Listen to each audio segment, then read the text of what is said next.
અમદાવાદમાં અપક્ષ ઉમેદવાર કાળુ ભરવાડનો વિડીયો વાયરલ થયા બાદ સ્પષ્ટતા, નથી આપ્યા કોઈને પૈસા, વિરોધીઓ માણસો મોકલી બદનામ કરવાનો કરે છે પ્રયાસ.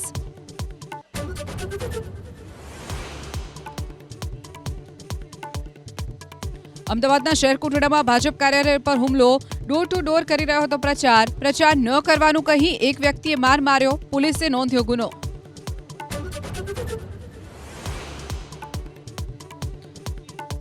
અરવલ્લીના અમલાઈ ગામની શાળામાં શિક્ષકની કરતૂત, દારૂ પીને સૂઈ ગયો ક્લાસરૂમમાં, અન્ય શિક્ષકોએ પોલીસને જાણ કરી, પોલીસે કરી અટકાયત.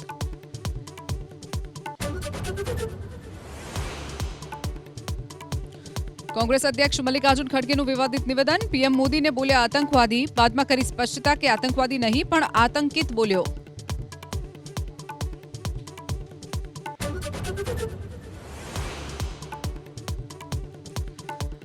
ભારતીય શેર બજારમાં શાનદાર તેજી, સેન્સેક્સ 753 પોઈન્ટ વધી 79,273 પર બંધ, ગ્લોબલ માર્કેટ તરફથી સારા સંકેત.